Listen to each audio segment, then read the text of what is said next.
మత్తయి వార్త 26వ అధ్యాయం 36వ వచనం నుండి 46 వరకు 10 వచనాలు చదువుదాం.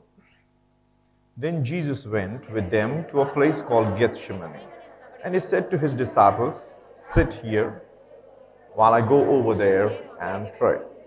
And taking with him Peter and the two sons of Zebedee, he began to be sorrowful and troubled.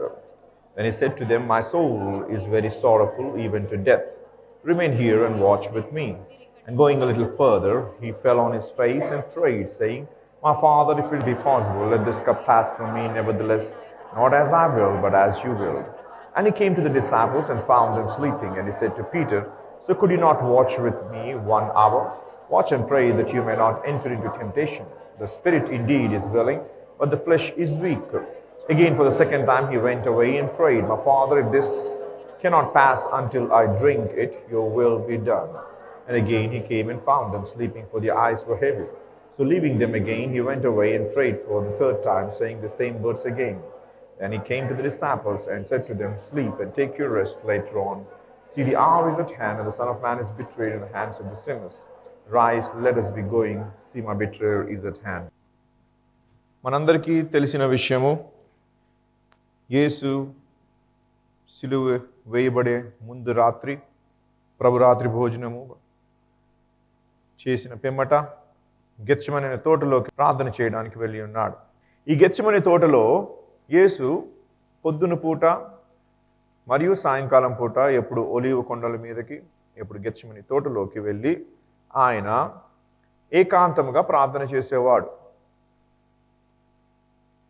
Middle eastern countries అనగా అటు తూర్పు కాదు, ఇటు పడమర కాదు, మధ్యన ఉన్న ఆ దేశములు అనగా మనము యుఏఈ అంటాం, అనగా యునైటెడ్ అరబ్ ఎమిరేట్స్ అని, ఇరాక్ అని, ఇరాన్ అని, ఇజ్రాయెల్, ఇవి అటు తూర్పు కాదు, ఇటు పడమర కాదు, మధ్యన ఉన్నవి. కానీ కొంచెం తూర్పు వైపు ఉన్నాయి, ఎందుకనగా తూర్పు సంస్కృతితో అవి జతపరచబడి ఉన్నాయి. ఆసియా మరియు ఆఫ్రికా కాండంతో అవి జతపరచబడి ఉన్నాయి కనుక వాటిని మిడిల్ ఈస్టర్న్ అంటారు, అనగా తూర్పుకు కొంచెం మధ్యలో ఉన్నవి అని అంటారు.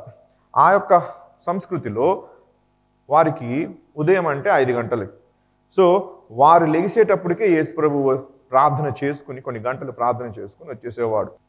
చాలామంది ఆయన 3 గంటల నుంచి 5 గంటల వరకు ప్రార్థన చేసేవారు అని అంటారు. సో ఈ యొక్క స్థలములో ఆయన తరచుగా ప్రార్థన చేసేవాడు, కానీ ఏకాంతముగా చేసేవాడు. ఆ రాత్రి యేసు ఒక్కడే వెళ్ళకుండా ఆయనతో పేతురు, యోహాను మరియు యాకోబు, జేమ్స్, పీటర్ అండ్ జాన్, ఈ ముగ్గురిని 12 మంది శిష్యుల్లో నుంచి వేరుపరిచి ఆయనతో పాటు ఈ యొక్క వనమునకు తీసుకెళ్ళాడు. ఎందుకు అంటే వారు ప్రార్థన చేయాలని. యేసు చేసే ప్రార్థన గొప్పదా, వారు చేయ ప్రార్థన గొప్పదా? "నా నామమున నువ్వు ఏదైనా తండ్రికి అడిగిన ఎడల అది నిశ్చయముగా నీకు ఇవ్వబడును" అని చెప్పాడు యేసు. ఆయన నామమున నీవు అడిగితేనే ఇచ్చినప్పుడు, ఆయనే స్వయంగా అడిగినప్పుడు ఇస్తాడా, ఇవ్వడా?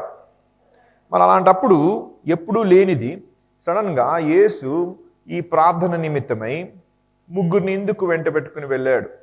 అక్కడికి తీసుకెళ్ళి అక్కడికి వెళ్ళి వారితో కలిసి ప్రార్థన చేయట్లేదు. మళ్ళా ఆయన వారిని ముగ్గురిని ఒక దగ్గర పెట్టి, "మీరు ఇక్కడ ప్రార్థన చేయండి, నేను అక్కడికి వెళ్ళి ప్రార్థన చేస్తా" అని వారికి ఒక దగ్గర పెట్టి ఆ వనములో వారికి ప్రార్థన చేయమన్నాడు. కానీ వాళ్ళతో ఏకీభవించి ప్రార్థన చేయలేదు.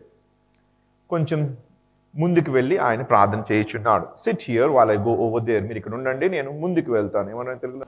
యేసు వారితో కూడా గెత్సేమనే అనబడిన చోటికి వచ్చి, "నేను అక్కడికి వెళ్ళి ప్రార్థన చేసి వచ్చే వరకు మీరు ఇక్కడ కూర్చుని." ఇక్కడ నేను అక్కడికి వెళ్తాను, మీరు ఇక్కడ ఉండండి అని చెప్పాడు. సో వీరితో ఏకీభవించి ప్రార్థన చేయడానికి అయితే తీసుకెళ్ళలేదు, కానీ వీరు ప్రార్థన చేయాలని తీసుకెళ్ళాడు. ఎప్పుడు లేనిది సడన్గా యేసుకి ఇందుకు ప్రార్థన యోధుల యొక్క సహాయము అవసరమై ఉండే. ఎందుకనగా రేపు అనగా ఆ మరుసటి రోజు యేసు ప్రభుకు సిలువ వేయబడతాడు. ఆ కార్యము నిమిత్తమై ఆయన ముందే ఎరుగి ఉన్నాడు కనుక ఆయన ఆ కార్యము గురించి తలంచుతూ అది ఏ విధముగా ఉండునో ఆయనకి తెలుసు. రేపు నీకు గాని ఉరి వేయబడుతుందంటే ఉరి ఎలా ఉంటుందో తెలియకపోయినప్పటికీ ఆ భయము నిన్ను భయంకరంగా భేదిస్తుంది. అదే విధముగా ఆయన పూర్తిగా మానవుడు కనుక మానవునికి ఉన్నట్లే ఆ యొక్క ఇమోషన్స్ అనగా భావములు ఆయన కలిగి ఉన్నాడు కనుక, అంతేకాకుండా ఆయన ఆమ్నిసియంట్ అనగా సర్వజ్ఞాన అయి ఉన్నాడు అనగా రేపు ఏమి జరుగునో అది కూడా ఆయనకి తెలుసు, ఎలా ఉండునో అది తెలుసు. సో ఆయన ప్రార్థన చేస్తున్నాడు తండ్రితో. కానీ ఆయనతో పాటు ప్రార్థన చేయడానికి ముగ్గురిని పట్టుకెళ్ళాడు. ముగ్గురిని పట్టుకెళ్ళి వారిని ఒక దగ్గర పెట్టి వారికి ప్రార్థన చేయమన్నాడు. ఆయన కొంచెం ముందుకు వెళ్ళి ఆయన ఏకాంతంలో మరియు ప్రార్థన చేయడం మొదలుపెట్టాడు. ఆయన వారితో ఇలా అంటున్నాడు, my soul is very sorrowful even to death. Yesu మరణమగునంతగా నా ప్రాణము బహు దుఃఖములో మునిగి ఉన్నది. ఆయన ప్రాణం ఎలా ఉన్నది? ఎంతవరకు? మరణం వరకు. అనగా చావు స్థితిలో ఉంటే ఎలా ఉండునో అలా ఆయన ప్రాణము అలా ఉంది ఆ రోజు. అందుకే మీరు ఇక్కడ ఉండి ఏం చేయాలి? ప్రార్థన చేయండి. వాచ్ విత్ మీ అంటే నాతో మీరు మెలకుగా అంటే నేను లేచి ఉండడం కాదు, ప్రార్థనలో ఉండడం మనం అని అర్థం. ఆయన కొంచెం ముందుకెళ్ళి సాష్టాంగ నమస్కరించి ప్రార్థన చేస్తూ, ప్రభువా నీ చిత్తం ఉంటే ఇది మీకు తెలిసిందే, ఈ యొక్క పాత్రను తొలగించుము, కానీ నా చిత్తము కాదు నీ చిత్తమే జరుగునుగాక అని అంటున్నాడు. ఎందుకు ఆ ప్రార్థన చేశాడు? ఎలాగైనా ఆయన సిలువ ఎక్కాల్సిందే. ఆయనకు అన్నీ తెలిసినప్పుడు, ఆయన సిలువ వేయబడడానికే వచ్చినప్పుడు అనేక మార్లు శిష్యులకి మోషే ఏ విధంగా అయితే ఇతడు సర్పను పైకి ఎత్తాడో అదే విధంగా మనిషి కుమారుడు పై సిలువ మీదకి ఎత్తబడనని చెప్పిన వాడు ఈరోజు ఎందుకు అటువంటి ప్రార్థన చేస్తున్నాడు అనేది ఇంకొక రోజు నేను చెప్తాను. కానీ ఈరోజు ఆ విషయం కాదు మనం ఆలోచించవలసింది. మనం ఈరోజు నేర్చుకునే అంశం ఏంటి అంటే పర్సిస్టెంట్ ప్రేయర్, పట్టుదలతో ప్రార్థన. ఏంటి? పట్టుదలతో ప్రార్థన. యేసు ఎప్పుడైనా ఒక అద్భుతం చేయాలంటే ఆయనకి ఇటువంటి స్థితి లేకుండే. చనిపోయేట లేపాలి అని కొంచెంసేపు ఆగండి అని చెప్పి గంట సేపు ప్రార్థన చేసి వచ్చి మోకాల మీద ఉండి ప్రార్థన చేసి వచ్చి ఎవరిని లేపడానికి ప్రయత్నించలేదు. వీడు పక్షవాతంతో ఉన్నాడు, వీడిని లేపగలను అనుకుని కొంతసేపు ప్రార్థన చేసి ఒక ముగ్గురు నాతో ప్రార్థన చేయండి అని ఆయన ఎప్పుడు అద్భుతములు చేయుటకు అంత వేదన పొందలేదు. శిష్యులు ఎప్పుడైతే ఆయన చేసినట్లే వారు చేశారో ఒకప్పుడు, తర్వాత ఒకసారి ఒక అబ్బాయి వారి తండ్రి తీసుకొచ్చినప్పుడు ఆ శిష్యులు ప్రయత్నించినప్పుడు వారు చేయలేకపోతారు అద్భుతంను. అప్పుడు యేసు ఏమంటాడు? ఇది మిక్కిలి ప్రార్థన మరియు ఉపవాసముతో సాధ్యము అని చెప్తాడు. సో మనము అట్టి అద్భుతములు చేయాలంటే మిక్కిలి ప్రార్థన మరియు ఉపవాసము అవసరమైనది. యేసుకి ఆ అద్భుతములు చేయడానికి అంత ఒత్తిడి లేదు. ఎప్పుడు కూడా మృతుడైన వాణ్ణి కూడా లేపడానికి అంత వేదన ఆయన లేడు.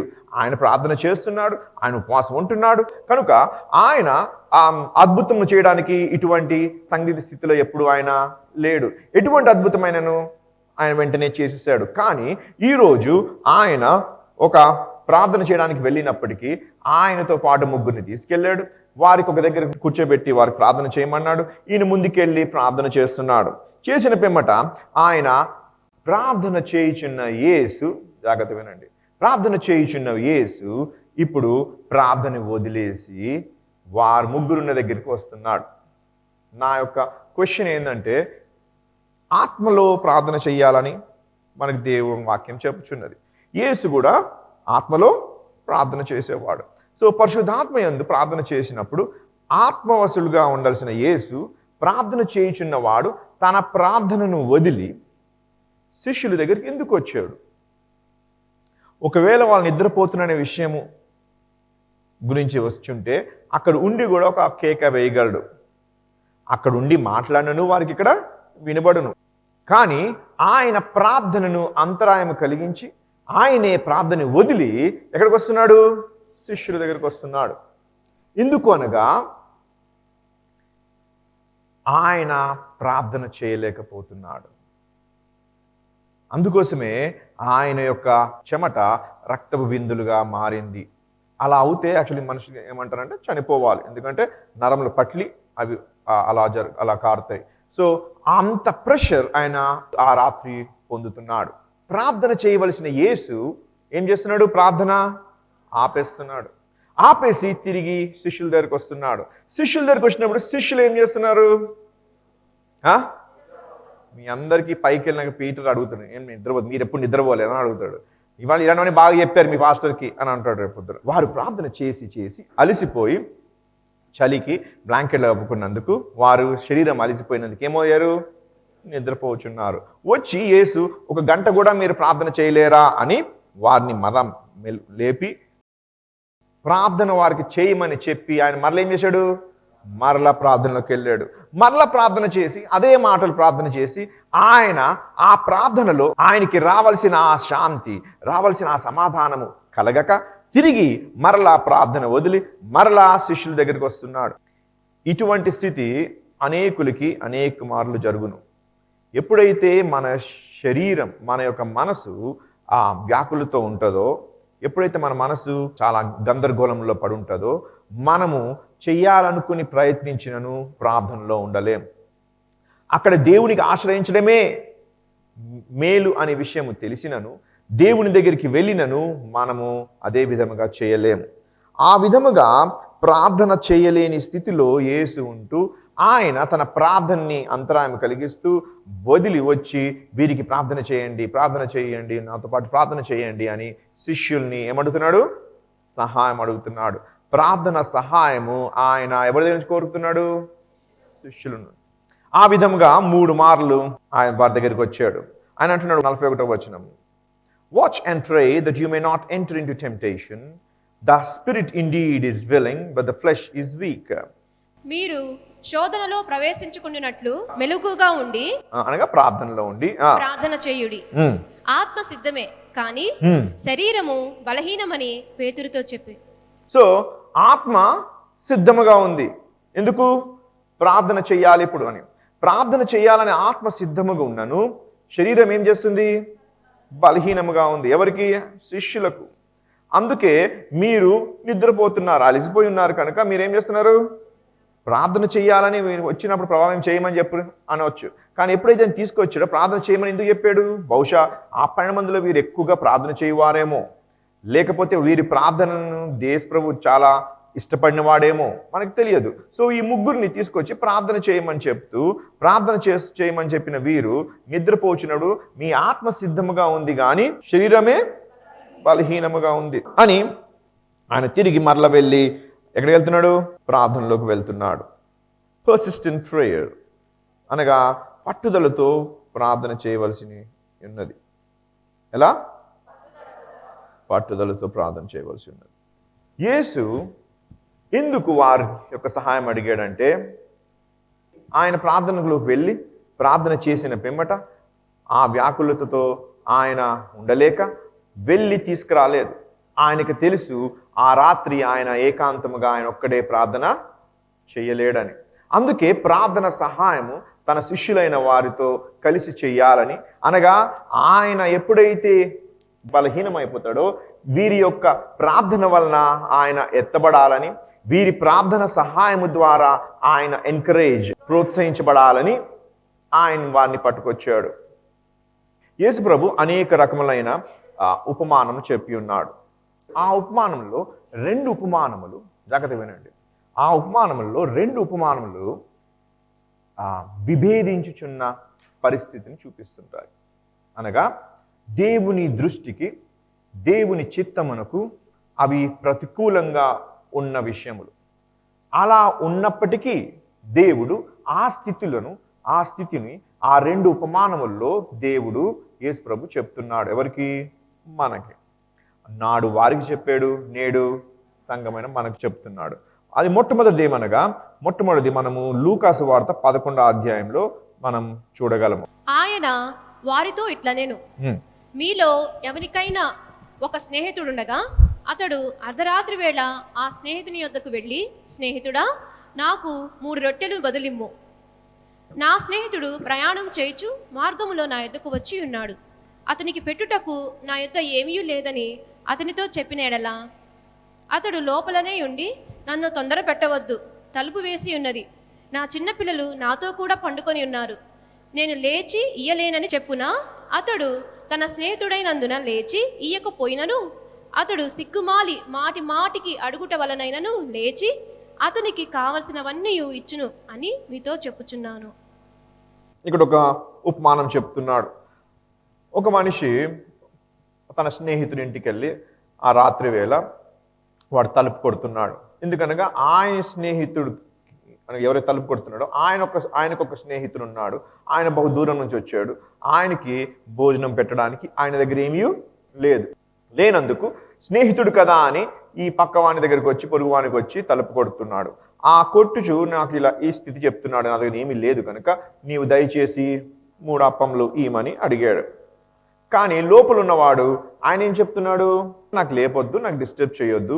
ఎందుకనగా నా పిల్లలు అంటే ఇప్పుడులాగా మనకి గ్యాస్ స్టవ్స్ ఎలక్ట్రిక్ స్టవ్స్ లేవు.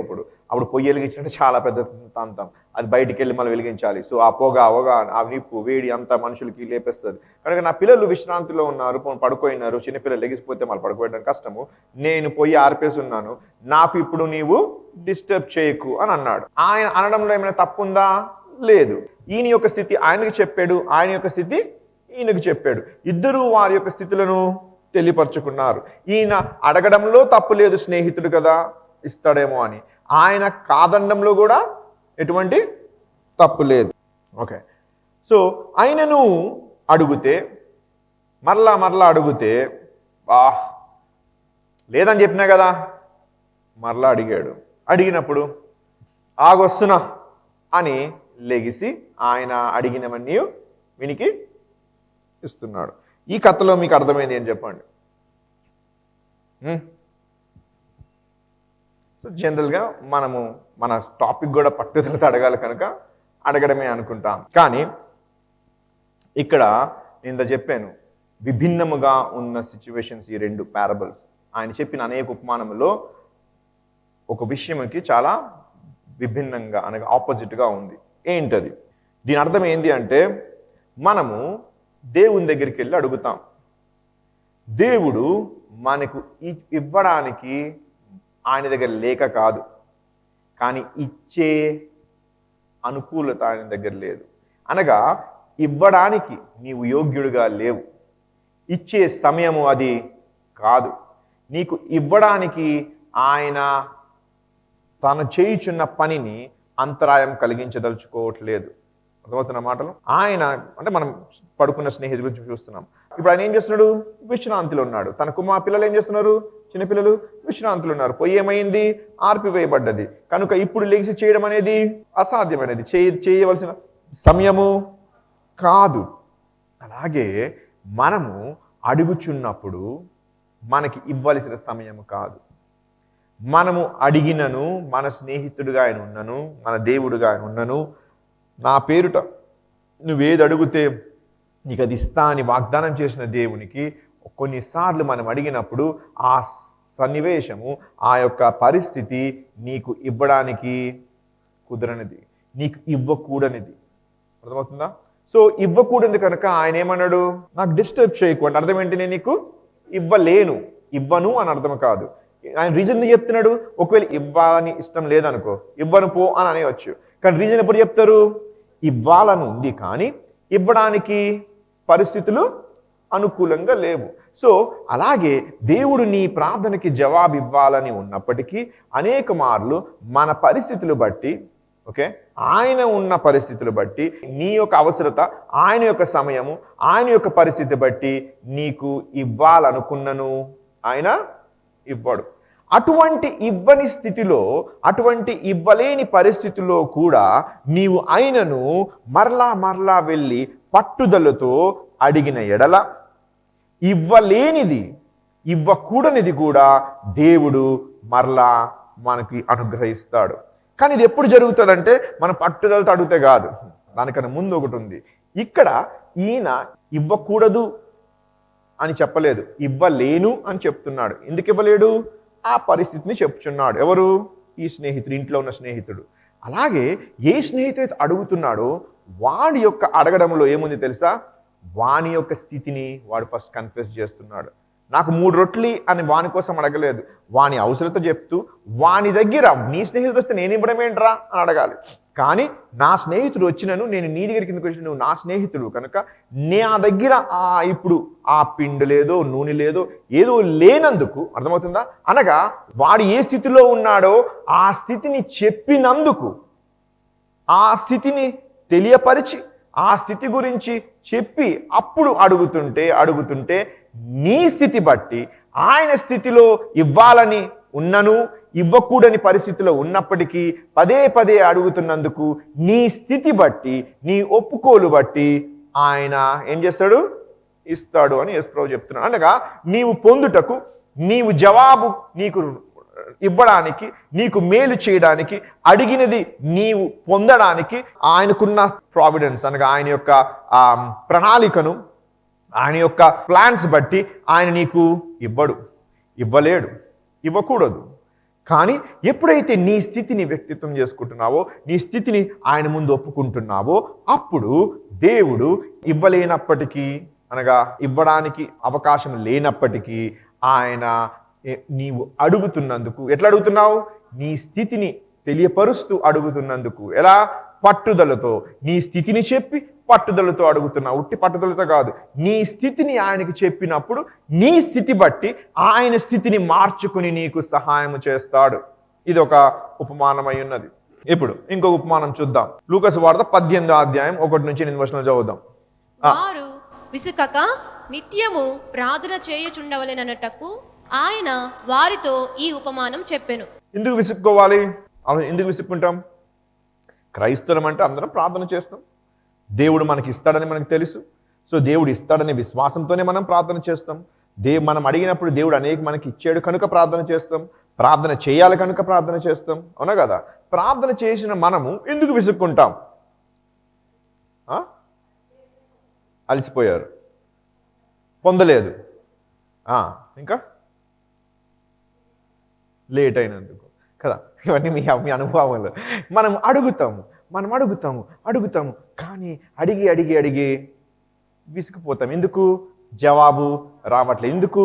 నీవు అడుగుచున్నావు కానీ నీ స్థితిని చెప్పట్లేదు. నీవు అడుగుచున్నావు కనుక ఆయన స్థితి బట్టి నీకు ఇవ్వట్లేదు. కానీ నీ స్థితిని కానీ ఎప్పుడైతే ముందే చెప్పినాం, ముందు పారబుల్లో మన స్థితిని కానీ ఆయనకి చూపిస్తే, ప్రభువా నాకు సహాయం చేయవాడేవాడు, నాకు ఓదార్పు ఇచ్చేవాడేవాడు, నన్ను బ్రతికించేవాడేవాడు, ఆ స్థితి నీకు తెలుసు, నేను దుర్మార్గుడు, నేను అపవిత్రుడు, నేను ఏమి చేయలేని వాడును, ప్రభువా నన్ను బాగు చేయవలసిన వాడు నీవే, నన్ను దీవించాలంటే ఫస్ట్ నన్ను నీతిమంతుడిగా నువ్వు మార్చాలి. ఫర్ ఎగ్జాంపుల్ ఇక్కడ ఆపుదాం. ఇక్కడ బైబిల్లో ఇలా ఉంది, దేవుడు నీతిమంతుల యొక్క ప్రార్థన ఆలకించును. అంటే దుర్నీతుల యొక్క ప్రార్థన ఆలకించడు.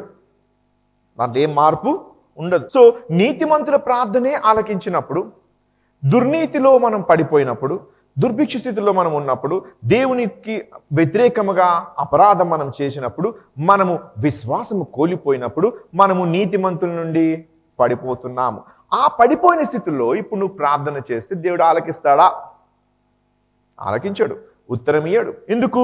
నీవు నీతిమంతుడుగా ఆయన దృష్టిలో లేవు. ఒక్కొక్కసారి నీవు ఉన్నావు అనుకుంటావు కానీ ఆయన దృష్టిలో నీవు నీతిమంతుడుగా లేవు. కనుక ప్రతిసారి దేవుడు ప్రార్థన ఎవరిది వింటాడు? నీతిమంతుల ప్రార్థన వింటాడు. నీతిమంతుల ప్రార్థన వింటాడంటే దుర్నీతుల పరి యొక్క ప్రార్థన వినడు. కనుక ముందు ఎగ్జాంపుల్ ప్రకారముగా నీవు దుర్నీతి పరుడు అని చెప్పి ఒప్పుకొని, ప్రభువా నాకు నీవు సిలువ మీద చేసిన పని బట్టి మరొకసారి నీ రక్తముతో నన్ను శుద్ధీకరించి నన్ను నీతిమంతుడుగా మార్చవా అని నీ స్థితిని నువ్వు చెప్పుకున్న ఎడల, అప్పుడు ఆ యొక్క రక్తము చేత పరిశుద్ధాత్మని వలన ఆ నీతిమత్తముతో నీకు దేవుడు ఆపాదిస్తాడు, ఆ నీతిమత్తంతో నీకు నింపుతాడు. దాని వలన పరిశుద్ధాత్ముడు నీతి కార్యం నీ పట్ల చేస్తాడు. నీతిమంతుడు పలుమార్లు పడిపోచున్నప్పుడు వాడిని లేపి నడిపించును. మనం అనుకుంటాం నీతిమంతము పొందిన పిమ్మట పరిశుద్ధాత్మ మనం కలుగుతామని, కానీ మనము పడిపోయి ఆయన పరిశుద్ధుడు, మనము పరిశుద్ధత లేనందుకు మనం పడిపోచున్నాము. కనుక ఆ పడిపోచిన స్థితిలో ఎవడు ఇంకా లేపలేడు. కనుక పరిశుద్ధాత్ముడు వచ్చి మనలను తిరిగి ఏం చేస్తాడు? లేవనెత్తి నీతిమత్తముతో నింపుతున్నాడు, నీతిమంతుడుగా మారుస్తున్నాడు. ఈ పరిశుద్ధాత్ముడు ఆ పని చేయని ఎడల, జాగ్రత్త వినండి, పరిశుద్ధాత్ముడు ఆ పని చేయని ఎడల నీవు తిరిగి నీతిమంతుడు కానప్పుడు దేవుడు నీ యొక్క ప్రార్థనను ఆలకించడు. దేవుడు పాపుల యొక్క ప్రార్థన కేవలము పాపము నుండి విడిపించుట వరకే ఆలకిస్తాడు. పాపుల ప్రార్థన వింటాడు లేదా? వింటాడు. ఏమని ప్రార్థన చేయాలి వాళ్ళు? దీవించు అంటే వినడు దేవుడు. పాపులు ప్రార్థన చేసి నాకు దీవించు, పలానా దీవెన కావాలి, పలానా ఆశీర్వాదం కావాలి, పలానా ఇది కావాలంటే పాపుల యొక్క ప్రార్థన దేవుడు వినడు. సో పాపి యొక్క ప్రార్థన కేవలం ఒకటే వింటాడు. ఏంటది? నన్ను రక్షించు అన్న. ఎప్పుడైతే నన్ను రక్షించు అంటావో రక్తము నిన్ను రక్షించమనే కార్యంలో ఉంటుంది. అది చేయడానికి పరిశుద్ధాత్ముడు పంపించబడ్డాడు. ఆ రక్తముతో నిన్ను కడిగి శుద్ధీకరించి ఆయన నీతిమత్తముతో ఎవరు నింపుతున్నాడు? ఇప్పుడు పరిశుద్ధాత్ముడు నిన్ను నింపుతున్నాడు. అనగా పరిశుద్ధాత్ముడు నీవు పడిపోయినప్పుడు ఆయనే నీకు లేపగలడు. యేసు పరలోకంలో ఉన్నాడు. ఆయన దగ్గరికి నీకు మరలా పడిపోయిన స్థితిలో ఉన్నప్పుడు నీకు లేపువాడు ఎవడు? నీవు పడిపోయినప్పుడు దుర్నీతిపరుడుగా ఉంటావు. దుర్నీతిపరుడుగా ఉంటే నీవు ప్రార్థన చేస్తే నీ ప్రార్థన ఆలకించడు. వాడు కానీ వాడి స్థితి చెప్పకపోతే వాడు లోపలున్నవాడు ఆయనకి సహాయము చేయకపోతుండే. ఎప్పుడైతే నీ స్థితిని చెప్తావో అప్పుడు పరిశుద్ధాత్ముడు నిన్ను లేపి తిరిగి నీతిమత్వంలో నిల్చోబెట్టినందుకు అప్పుడు నీవు చేసిన ప్రార్థనని ఆయన ఆలకిస్తాడు. సో అనేక మార్లు మనము నీతిమత్వంను కోల్పోయి లేక మనము అడిగినది దేవుడు ఇవ్వట్లేదని. ఎందుకు ఇవ్వట్లేదు? మన స్థితిని చెప్పుకోవట్లేదేమో ప్రాబ్లమ్లీ. ఎందుకు ఇవ్వట్లేదు? మనం ఆయన ప్రణాళిక లేదు కానీ మనకు అర్థం కావట్లేదు. ఆయన ప్రణాళిక మన పట్ల ఏమై ఉన్నదో అది మనకు తెలియట్లేదు. కనుక మన ప్రణాళికని మనం వేస్తూ మనం అడుగుచున్నామేమో. సో దీన్ని బట్టి ఎప్పుడైతే మనకి జవాబు రాదో మనం ఏమవుతాము? విసిగిపోతాం. విసిగిపోయి ఏం చేస్తాము? ప్రార్థనని వదిలేస్తాం, మానేస్తాం. అదే యేసుప్రభువు చెప్తున్నాడు. మళ్ళీ చదువు. వారు విసుకక నిత్యము ప్రార్థన చేయుచుండవలెననుటకు. ఎప్పుడమ్మా? నిత్యము ఆయన వారితో ఈ ఉపమానం చెప్పెను. ఇలా చెప్తున్నాడు మీకు. ఇప్పుడు విసిగిపోయిన వారందరికీ ఇది వినండి ఏం చెప్తున్నాడు యేసుప్రభు. దేవునికి భయపడకయు మనుష్యులను లక్ష్య పెట్టకయు నుండు ఒక న్యాయాధిపతి ఒక పట్టణములో ఉండెను. ఆ పట్టణములో ఒక విధవరాలు ఉండెను. ఆమె అతని యొద్దకు తరచుగా వచ్చి నా ప్రతివాదికిని నాకును న్యాయం తీర్చుమని అడుగుచూ వచ్చెను. కాని అతడు కొంతకాలము ఒప్పకపోయెను. తరువాత అతడు నేను దేవునికి భయపడకయు మనుషులను లక్ష్య పెట్టకయు ఉండినను ఈ విధవరాలు నన్ను తొందర పెట్టుచున్నది కనుక ఆమె మాటి మాటికి వచ్చి గోజాడకుండునట్లు ఆమెకు న్యాయం తీర్తునని తనలో తాను అనుకొనెను. మరియు ప్రభు ఇట్లా నేను అన్యాయస్తుడైన ఆ న్యాయాధిపతి చెప్పిన మాట వినుడి. దేవుడు తాను ఏర్పరచుకునిన వారు దివారాత్రులు తన్ను కూర్చి మొర్ర పెట్టుకొనుచుండగా వారికి న్యాయం తీర్చడా? ఆయన వారికి త్వరగా న్యాయం తీర్చును. వారి విషయమే కదా ఆయన దీర్ఘశాంతము చూపుచున్నాడని మీతో చెప్పుచున్నాను. అయినను మనుష్య కుమారుడు వచ్చినప్పుడు ఆయన భూమి మీద విశ్వాసం కనుగొనునా? ఇక్కడ ఈ యొక్క ఉపమానములో ఒక దుర్నీతిపరుడైన జడ్జి ఉన్నాడు, న్యాయాధిపతి. ఆయన దేవుని భయము లేదు, మనుషుల యొక్క మన్నన పొందాలని లేక మనుషుల గౌరవం కూడా ఆయనకి లేదు. అమ్మ వాడికి దుర్మార్గుడు రబ్బా, ఎప్పుడు డబ్బులు బట్టే పని చేస్తాడు అనే దృక్పథం ఉంది వాని పైన అందరికీ. దేవుని భయం కూడా వాడికి లేదు. అటువంటి జడ్జి దగ్గరికి డబ్బులు ఇస్తేనే న్యాయం చేసేవాడు అనగా అన్యాయస్తుడు దగ్గరికి న్యాయం గురించి ఎలా అడగగలము? మొదమవుతున్న మాటలు. అన్యాయంగా ఉన్నవానికి అన్యాయస్తులు డబ్బులు ఇచ్చి అన్యాయంగా న్యాయం కొనుక్కోగలరు. అర్థమవుతున్న మాటలు. న్యాయం కాదు, అన్యాయమే కొనుక్కుంటారు. వారి పక్షంలో న్యాయం అంటారు కానీ అది అన్యాయం. వీడు ఎందుకు ఆ విధముగా అవినీతిలో ఉన్నాడు? ఎందుకనగా వానికి ద్రవ్యం అవసరమైనది. వాడు ఎందుకున్నాడు? న్యాయం సమకూర్చడానికి ఉన్నాడు. న్యాయాధిపతిగా వాడు ఉన్నాడు. ఆ న్యాయాధిపతిగా ఉండి వాడు ఏం చేయాలి? న్యాయం చెయ్యాలి. కానీ వాడికి దేవుని భయం లేదు, మనుషుల యొక్క గౌరవం లేదు అంటే అర్థం ఏంటి? వాడు ఏం చేస్తుంటాడు? అన్యాయం చేస్తుంటాడు. అన్యాయంను న్యాయముగా తీర్పును ఇస్తున్నాడు. సో అన్యాయంగా ఇవ్వాలి అంటే అన్యాయస్తులు ఉన్నారు. అన్యాయస్తులు ఈ అన్యాయమైన జడ్జికి వచ్చి అన్యాయంగా తీర్పు ఇవ్వమని అడుగుతున్నారు. అలా అడగడం కోసము వీడు వాళ్ళ దగ్గర ఏం చేస్తాడు? డబ్బును తీసుకుంటాడు. అందునిమిత్తమై వీడు అటువంటి అన్యాయం చేయు జడ్జి అయి ఉన్నాడు. అన్యాయము చేయుచున్న జడ్జి దగ్గరికి న్యాయము చేయమని ఒక విధవరాలు వచ్చి ఏ విధముగా న్యాయం అడగగలదు? అడిగినప్పుడు అందరూ ఏమంటారు? అమ్మ ఆమె సంగతి తెలుసు కదా, ఆయన ఎటువంటి దుర్మార్గుడు తెలుసు కదా, డబ్బు ఇస్తేనే అవుతుంది, నీకు డబ్బు లేదని డబ్బున్నోడి మీద నువ్వు న్యాయం ఎట్లా అడుగుతున్నావు అని ఆమెకి చెప్పి ఉంటారు. అయినను ఆమె పదే పదే పదే పదే రోజు వాడింటి ముందు ప్రత్యక్షమై ఇదే అడుగుతుంది. పట్టుదలతో అన్యాయము చేయుచున్న వాడైనప్పటికీ అన్యాయంతో తీర్పులు తీర్చున్న ఆ న్యాయాధిపతి దగ్గరికి మరలా మరలా మరలా మరలా ఆమె ప్రతిరోజు ఆయన కనబడుతూ అయ్యా న్యాయం చేయి, అయ్యా న్యాయం చేయి అని అడుగుతుంది. అలా అడగడం వలన కనికరము కలిగి దయ కలిగి న్యాయం చేయట్లేదు. అర్థమవుతుందా? ఎందుకు చేస్తున్నాడంటే దాని ముఖము చూడలేక, దాని పోరు వినలేక, దాని బాధని ఇక రోజు పొద్దున్న లెగ్గానే దాన్ని భరించలేక, దానికి ఏదైనా కొంచెం న్యాయం చేశానంటే నా గుమ్మము తొక్కదు, నా దగ్గర రాదు కదా అని ఆయన ఏమంటాడు, నాకు దేవుని భయం ఎలాగో లేదు, మనుషుల యొక్క మనం నాకు ఎలాగో లేదు, కనీసము నేను దీనికి ఇలా చేసిన ఎడల అనగా న్యాయం సమకూర్చిన ఎడల. ఒక్క నిమిషం, అన్యాయమైన వాడు, అన్యాయము చేయుచున్నవాడు పట్టుదలతో వచ్చి విసికించినందుకు వాడు కూడా ఏం చేస్తున్నాడు, న్యాయం చేస్తున్నాడు. మరి మీరు ఆలోచించాల్సింది విభిన్నంగా ఉంది. అన్యాయమైన వాడు గురించి ఎందుకు చెప్తున్నాడు దేవుడు? దేవుడైతే అన్యాయవంతుడు కాదు, అన్యాయం చేయువాడు కాదు. మరి ఇటువంటి ఉపమానం ఇది దేవునికి భిన్నముగా ఉంది.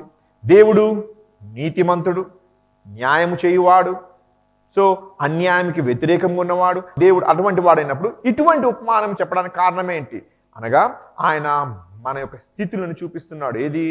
భిన్నముగా ఉన్నను అన్యాయము చేయుచున్న అటువంటి వాని మనసులోనే న్యాయము చెయ్యాలని ఆ పట్టుదల బట్టి ఆయనకి అటు కోరిక కలిగి ఆయన న్యాయము చేస్తే, నీతిమంతుడైన దేవుడు నీ పట్టుదల బట్టి, అర్థమవుతుందా, నీ పట్టుదల బట్టి ఆయన ఏం చేస్తాడు, దివారాత్రములు నీవు ఆయన గురించి మొరపెడితే వారికి న్యాయము తీర్చడా అంటే అర్థం ఏంటి తెలుసా? దేవుడు నీవు దివారాత్రములు కానీ పట్టుదలతో ప్రార్థన చేస్తే దేవుడు న్యాయం తీరుస్తాడు, దేవుడు సమాధానం కలిగింపజేస్తాడు, క్షీణించిపోచున్న సంఘంని అభివృద్ధి చేస్తాడు. సో ఇక్కడ అన్యాయము చేయుచున్న వాడే వాని దగ్గరికి పట్టుదలతో ఒక ఆమె వచ్చి ప్రార్థన అనేక మార్లు అడుగుతుండగా వాడే విసిగిపోయి వాడు చేసినప్పుడు నీతిమంతుడైన దేవుడు నీవు దివారాత్రములు ఒకవేళ మొరపెట్టిన ఎడల న్యాయము తీర్చడా అని అడుగుతున్నాడు. అంటే అర్థమేంటి తెలుసా? దేవుడు ఎప్పుడు దివారాత్రములు మీరు మొరపెడితే ఆయన వారికి త్వరగా న్యాయం తీర్చును. దివారాత్రం ఎప్పుడైతే మనం ప్రార్థన చేస్తామో అప్పుడు ఆయన అనగా దేవుడు వారికి ఏం చేస్తాడు? న్యాయము తీరుస్తాడు. ఏం చేస్తాడు?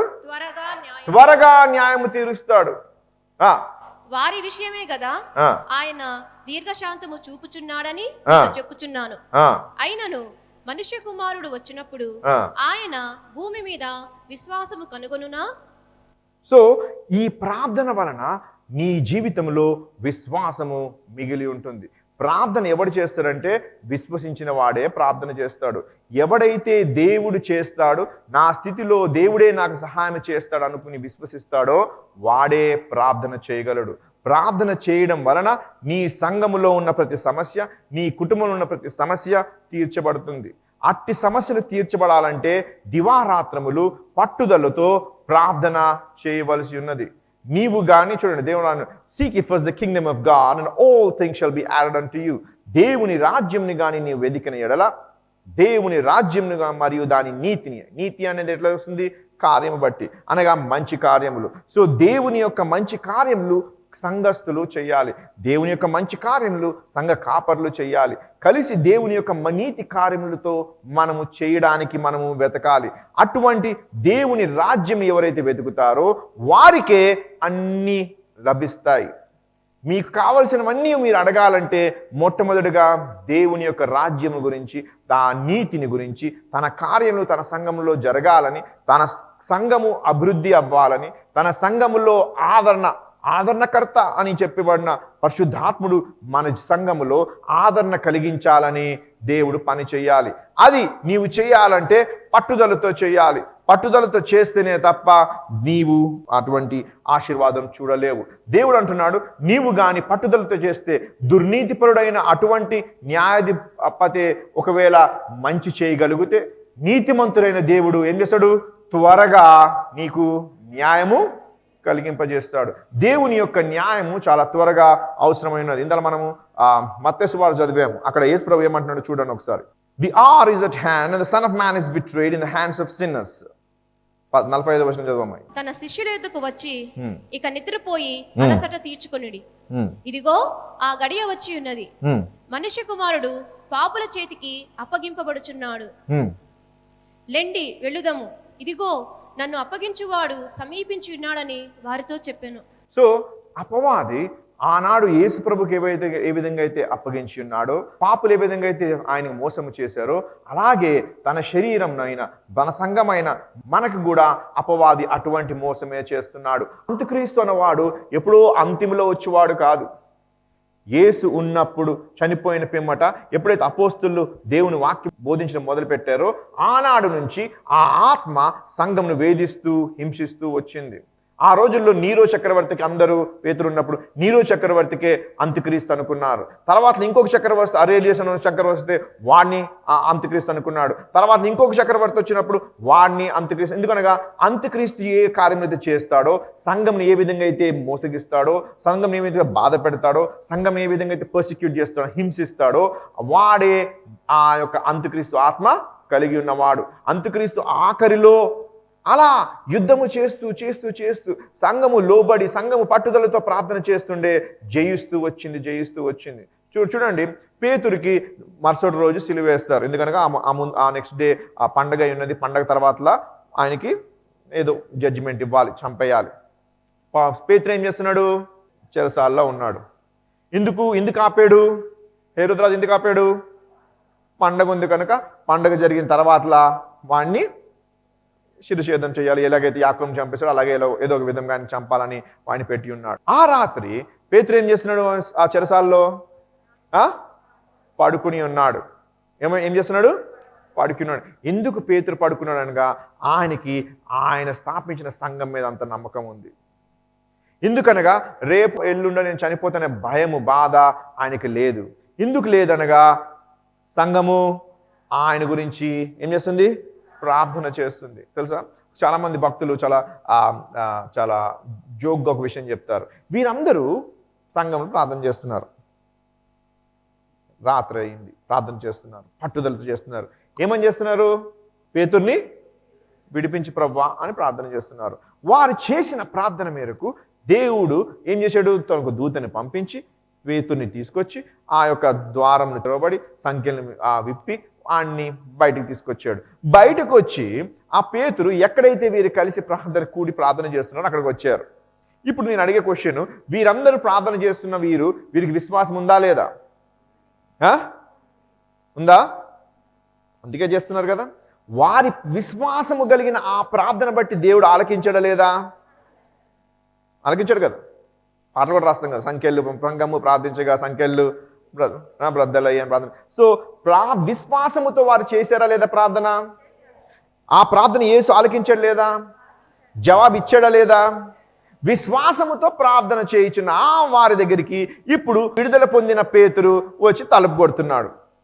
ఆ తలుపు కొడుతుండగా అలా ప్రార్థన చేస్తూ అందరూ విశ్వాసంలో భక్తిగా ప్రార్థన చేస్తున్నారు. వారిలో ఒక పిల్ల, రోదా అనే పిల్ల ఏం చేసింది? వెళ్ళి తలుపు దగ్గరికి వెళ్ళి చూస్తే ఎవరున్నారు బయట? పేతురుండి ఆనందముతో ఆశ్చర్యముతో ఆనందముతో తలుపు తీయకుండా పరిగెట్టి వచ్చి ఏం చెప్తుంది? పేతురు వచ్చేసాడు అని చెప్తుంది. వారందరూ పిచ్చిదై అనుకుని మరలా ప్రార్థన చేస్తున్నారు. ఎందుకు? విశ్వాసంతో చేశారు. విశ్వాసంతో చేసిన ప్రార్థన దేవుడు ఆలకించాడు, జవాబు చెప్పాడు. కానీ పొందే విశ్వాసం వారికి ఇంకా అంత రాలేదు. అందుకే పొందినప్పటికీ వారు విశ్వసించలేకపోతున్నారు, కానీ ప్రార్థన చేస్తున్నారు. అర్థమైందా? సో యాకోబు పత్రికలో ఇలా అంటున్నాడు, you have not because you ask not. నీవు పొందలేదు ఎందుకనగా నీవు అడగలేదు. వీరు అడిగారా లేదా? పొందేరా లేదా? పొందేరు, కానీ అంగీకరించుకోవట్లేదు, గ్రహించుకోవట్లేదు. అనగా సంఘములో యొక్క ప్రార్థన యొక్క శక్తి వారి ఇంతకు ముందు ఎప్పుడు చూడలేదు. అందుకే నేను మీకు ఈ మాట చెప్తున్నాను, సంఘము ప్రార్థన చేస్తే ప్రతి చెరసాల బ్రద్దలవుతుంది, ప్రతి ఒక్క సంఖ్యలు తెగిపోతాయి, అపవాది తంత్రములన్నీ లయపరచబడతాయి, యేసు నామము మహిమపరచబడతాది. సో ఏ విధంగా ఇది యేసు తన శిష్యులను తీసుకొచ్చి ప్రార్థనలో కూర్చోబెట్టాడో అలాగే మీరందరూ పట్టుదలతో ప్రార్థన చేయాలి. ఎప్పటి వరకు?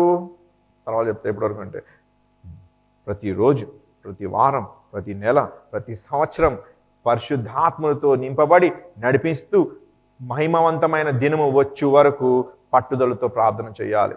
అలా ప్రార్థన చేస్తుంటే ఎప్పుడైతే దేవుడు మహిమపరచబడతాడో, మహిమపరచబడిన దేవుడు తన జనాంగంలో అనేకమైన అద్భుతములు చేస్తాడు. మీరు ఊహించినవి, మీరు ఎప్పుడు మీరు కనీసము అనుకోని విధముగా దేవుడు మీ జీవితాన్ని మారుస్తాడు. అనేక మార్లు ఫాదర్ గారు అంటారు, నేను ఎప్పుడు నా జీవితంలో అనుకోలేదు ఇలాంటి కార్లో కూర్చుంటానని, ఇలాంటి ఇంట్లో ఉంటానని, ఇలాంటి సూట్ వేసుకుంటానని. సో ఎప్పుడు నీవు ఊహించినది దేవుడు నీ జీవితంలో చేస్తాడు. నువ్వు అనుకోవు కూడా ఇలాంటిది నాకు పట్ల జరుగుతుందేమో అని. నీకు కూడా ప్రతి ఆశలు ఉంటాయి, ఇది ఉండాలి నాకు, అది ఉండాలని. నీ ఆశలకి మించి, నీ ఆలోచనలకి మించి దేవుడు నీ జీవితాన్ని బలపరుస్తాడు, దీవిస్తాడు. ఎప్పుడైతే నీవు దేవుని యొక్క సంఘము గురించి ప్రార్థన చేస్తావో, దేవుని మహిమ అత్యధికముగా ఎదగాలని, దేవుడు అనేకమైన కార్యములు, ప్రతి కార్యములో దేవుడు మహిమపరచబడాలని ప్రార్థన చేయాలి. దేవుడు మహిమపరచబడాలి అంటే సాతాను క్రియలు ఏమవ్వాలి? లయపరచబడాలి. లయపరచబడాలంటే మనము అత్యధికముగా పట్టుదలతో ప్రార్థన చేయాలి.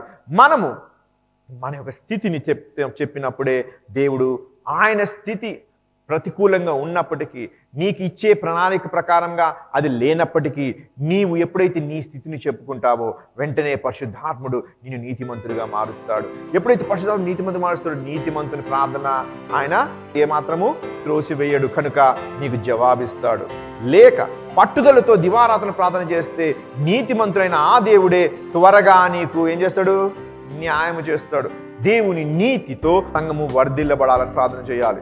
దేవుడు తన ఆత్మతో మనకి నింపాలని ప్రార్థన చేయాలి. దేవుని యొక్క నడిపింపులో మనము నడవాలని ప్రార్థన చేయాలి. పరిశుద్ధాత్మునితో నీవు నీతిమంతుడిగా తీర్చిదిద్దబడాలంటే నీవు ఎడతెగక మరియు పట్టుదలతో ప్రార్థన చేయాలి.